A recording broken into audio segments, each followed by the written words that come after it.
The worst mistake I have ever made. Year after year, time after time, I've always done it the same way. One little mistake almost cost me our crops for the whole year. I'm Holly. I'm Drew. I'm Jerry. Today we are having our first sale, and we're going to be selling tomato plants because they're all ready to go. Got to get them sowed or get them in the ground. Electric fence.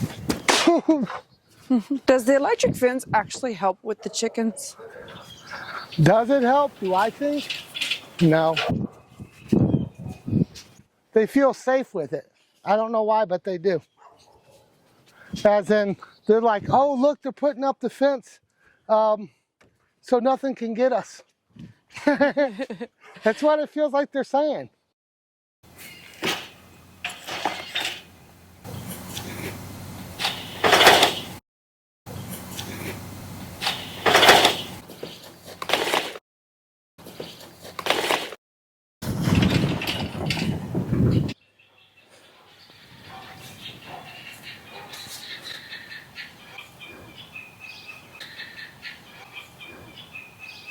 I think personally that the electric fence does deter them to some degree. They can get through the electric fence, but when it does get them, they do not like it. And it will deter them for a little bit, and then they'll try it again. And then if they can make it through, because it doesn't conduct all the way through their feathers, then they will venture into that area. But eventually it pops them and they run off. And then, like I say, a couple more days later, they'll go back at it again. So eventually they make it in. What you got to worry about is when you're freshly planting. That's the main time, because they smell that dirt that you're moving around, and they want those worms underneath that dirt. They know they're there. And then if he just starts the tiller up, they come running. They know he's going to plow. They know they're going to get worms, and they will come running. Chickens are crazy.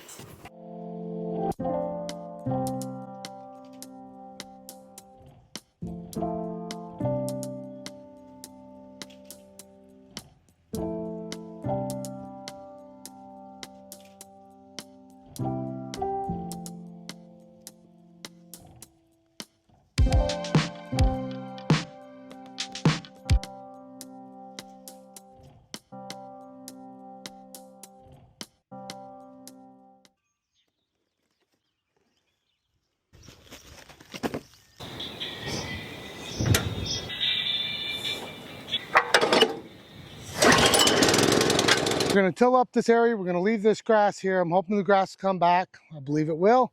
I'm going to till it up. I'm going to put some zinnias in here, y'all. So, hey, join me. Watch. This is how we till it up. This looks pretty easy. I've already tilled it once this year. I like to knock out the weeds in the wintertime, as you can see, and they all die in there. So, it gives me a little extra. So,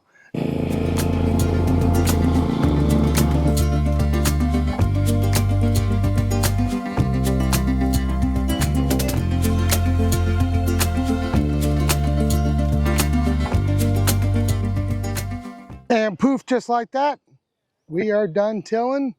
I will tell you that during the spring here in Texas, it's okay to plant little bitty seedlings like this. They are just now trying to get their true leaves on them. They'll be fine. They do really great. These are pro-cut sunflowers. But as it heats up here in Texas, honestly by May, it's even hard to put seedlings in, because this black fabric will radiate heat and it will burn your seedlings up, even if you're keeping them wet in the full sun. So we have to do this no later than probably mid-April to put them in this young. Otherwise you have to wait till they're fuller and bigger to be able to put them in if you do some in May. Because I plant cucumbers all throughout until probably mid-June. I will probably be planting cucumbers.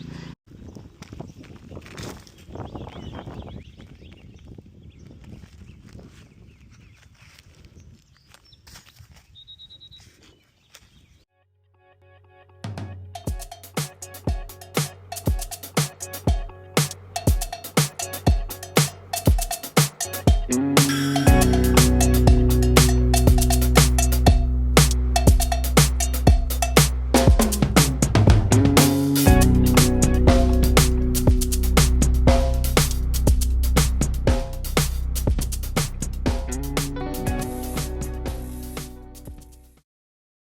you look, you can see the differences. These are the new babies, and then those are older babies. All sunflowers, except for right down there, and that's Cosmos. And Gazzini on that side, and I think I see a bloom. Bet you that's Cosmos, though, because Cosmos is a bloomer. Yes. That's not Cosmos. Yes, it is, and I gotta show Brooke. Oh, that's a marigold. It's marigold. Marigold. And then these are Cosmos. That's Cosmos. And these are my sunflowers that are about a month old, I believe. And then these are just a couple of weeks. So these are my new babies I'm putting in as of now. She got all that fixed up out there. The front's ready for the zinnias. Looks like we're getting ahead of things.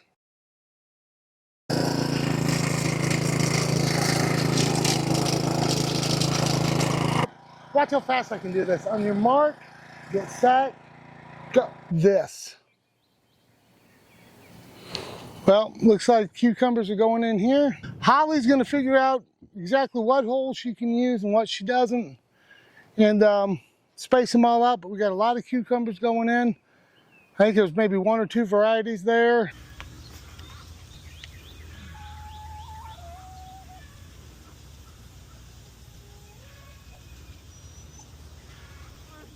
I got the Pro-Cut sunflowers put in that we have ready as of now. I have more coming. There was about 750, I believe, in there. Of course, we have a lot more coming. That way we'll have them throughout the summer. And so now I'm going to move on to the cucumbers because they got to go in, and there's a lot of those. So we'll see how many, and I'll give you an update on how many I put in. And it only took me about 3.5 hours to get all the Pro-Cuts in. So, hey, that's pretty good.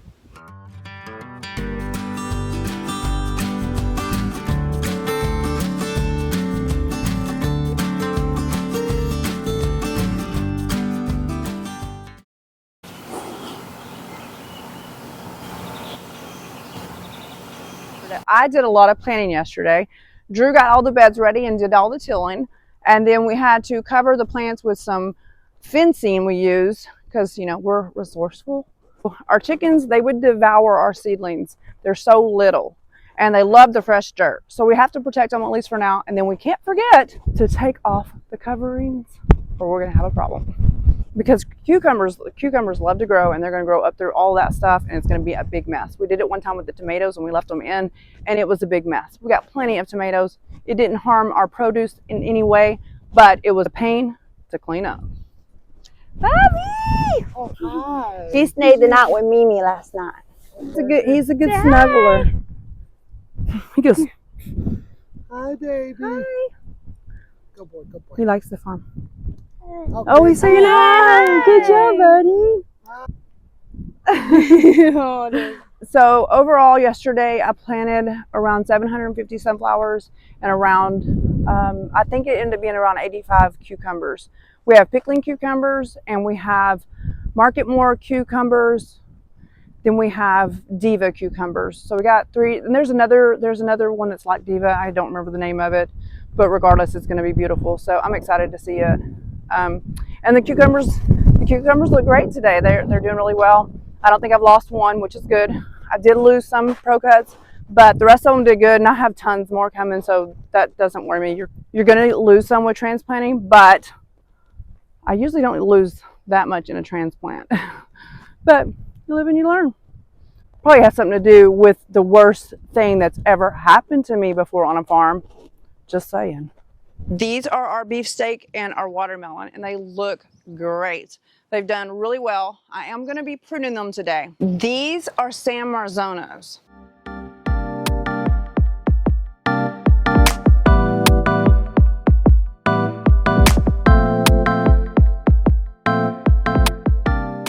Marzonos are good in pasta sauces. They're a very meaty Roma tomato, and they're really delicious. People can eat them. They buy them and eat them just like they are, just like a slicing tomato you would do. But they're really good in pasta sauces. They're amazing in pasta sauces. My suggestion is to make some pasta sauce. These with the fence, yeah, those are cherry tomatoes. They never give up. So you're gonna get cherry tomatoes all year long until the first frost. There's a few different kinds in here. There is a black gumdrop and sweetie, and then there's another one, and I'll get it for you later, but they're different ones, but they're all cherries and they're really good. I've done the large cherry. It's a little too large for me. I like smaller little cherry tomatoes. They're more sweet. So sweeties are like your typical traditional cherry tomato. They're just sweet and delicious, amazing. The black gumdrop is the one that everybody wants at the market. They come back specifically for that one. Drew was upset last year because I forgot to make them. Needless to say, we had some disappointed customers, but guess what? They're back. Here's the cherry tomatoes.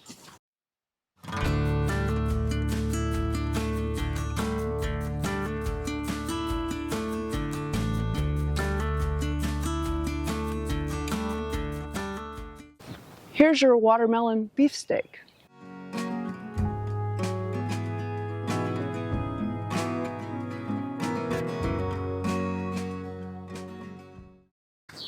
Oh, and brandy wine, of course.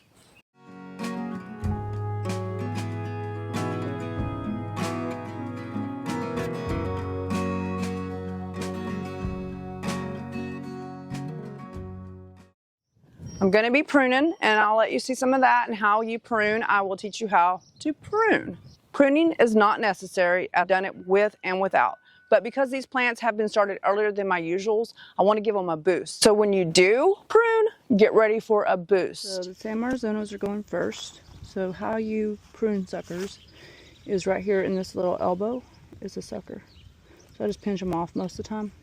I only bring the clippers if I need them. There's one there. There's one there. I'll do it. You can do it as far up as you want, but I'll do it to there. Technique really doesn't matter as long as, you know, if you want, wherever they go, they just branch off more. They'll branch off another stem here if you don't do the suckers and take all the energy. And you want your plant to grow up. When you want it to grow up, that's what you're going to do. Thing I forgot to tell you, you do the main stem.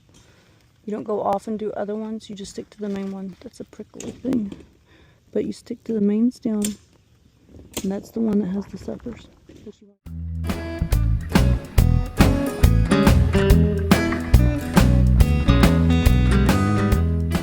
Well, we got some asparagus in. This looks like some very good asparagus. I'm going to plant it right here next to the shed. So as the summer goes along and it starts its ferning and all that, we'll all be able to look at it and see how it went here.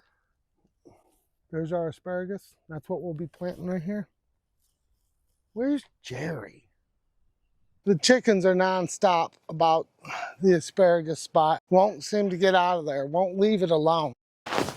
Well, as you can see, we have what's called this asparagus root.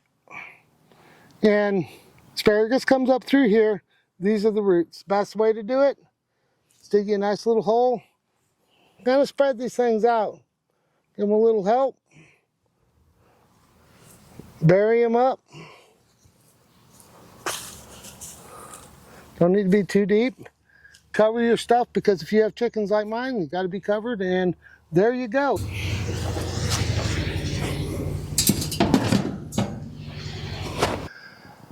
We got a lot done this weekend. Things are changing. So. The worst mistake ever. You would think I would have known better by now. So we started off the year with a big issue. And I had a lot of fungus growing on everything. And I couldn't figure out how or why. It was everywhere. I lost zinnias. I lost peppers. I lost squash. I lost cucumbers. I lost all of my snapdragons twice before I realized why. It was the medium that I used. I should have figured it out way before we got to this point. Years and years of doing this planting and years of no issues like we had this time was for one reason. We didn't boil the water and pour it on the medium. That always takes care of your fungus and your mold. At least keeps it down to a minimum. And we didn't do it this time. But I just didn't remember that we didn't do that until a lot later. In fact, until after I lost my second batch of snapdragons before I realized it. Not only was the seedlings an issue though, the problem remains. I put my sunflower plants in about a week ago, and in the transplanting process, I lost about 25%. That's huge for us. We're not used to that whatsoever. In fact, my transplanting ratio is about 5% loss. So for us to lose 25%, that's just unheard of here on the farm. So we are still living in the repercussions of bad medium. We could have potentially lost all of our crops this year, thanks to my mistake, but we didn't. We've learned and we're moving forward and we're gonna do great. Hope you enjoyed the video and we'll see you next time here on the farm.